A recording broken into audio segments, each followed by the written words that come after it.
Markets are standing at a fork in the road, right? One path is a deflationary squeeze where the US dollar surges and everything cracks under the pressure. The other is a familiar escape route, which is a massive monetization, rate suppression, and currency debasement. And both paths are ugly in their own way.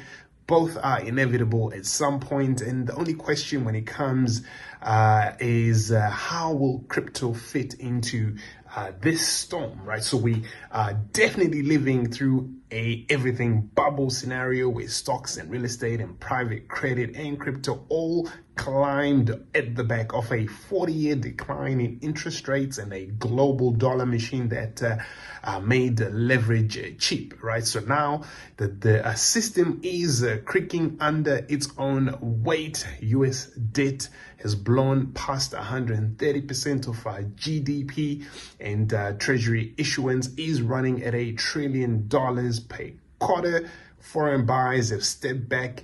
Central banks are quietly buying gold and liquidity plumbing. That is TGA balances, RRP facilities, and Fed reserves almost tapped out, right? This isn't late cycle. It's definitely the end of a cycle. And the first scenario could be a dollar super spike where credit will tighten globally.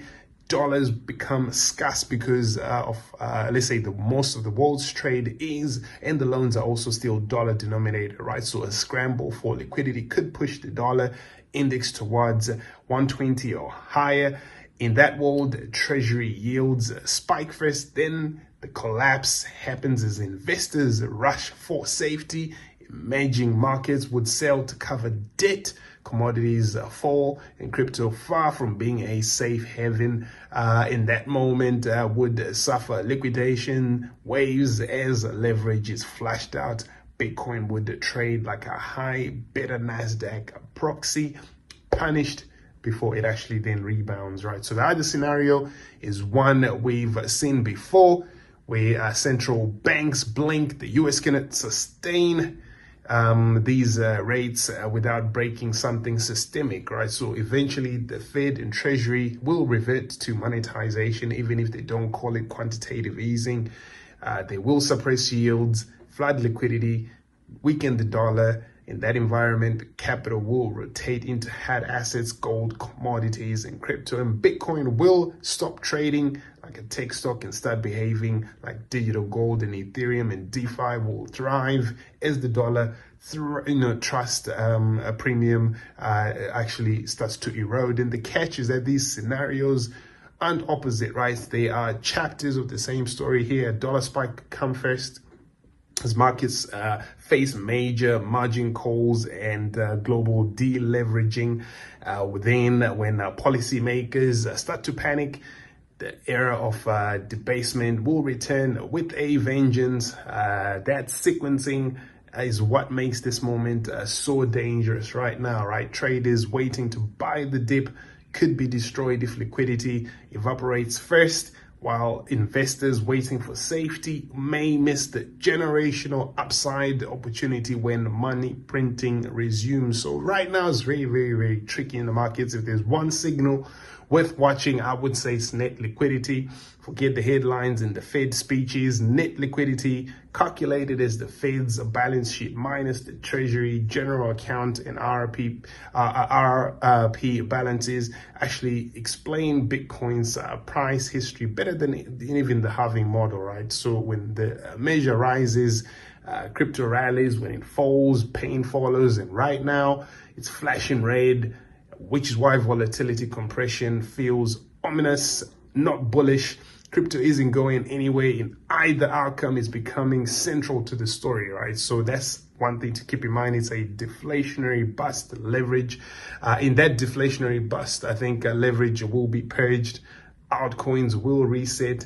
BTC dominance will grow in a debasement cycle. Crypto becomes a censorship-resistant hedge, a faster, harder version of gold. The volatility is the market front-running a monetary reset, right? So how should you position yourself? If you're an investor, very tricky. You need to definitely track liquidity plumbing obsessively, right? own scarce assets with conviction. Be ready for tactical pain if the dollar spikes, and prepare for the velocity that will follow when the liquidity flashes back, and dips will definitely vanish fast. So the bond bull market is definitely over, guys. The dollar status as a safe haven is weakening. Crypto has definitely become the fastest moving proxy of trust in money itself. Whether deflation or debasement comes first, Bitcoin will be at the center of it all. And this will be the new age of volatility, guys. I just wanted to talk about that today because I think we're experiencing a moment in the markets where, you know, people aren't so sure which way it could go. But I think we have to look at both scenarios here. If you want to learn more, make sure you go to decentralized.news and check out the best cryptocurrency exchange reviews, DeFi platforms, NFT marketplaces. If you want to learn about decentralized finance in particular, make sure you download my book. You can get it for free at defi-millionaire.com. If you want to get into iGaming using Web3 platforms, the best one to use is smart contract bets.xyz. And also check out the links on our ecosystems tab where you'll get the best cryptocurrency exchanges, wallets, and trading tools all curated just for you. And you can get the best discounts and bonuses when you use our links as well.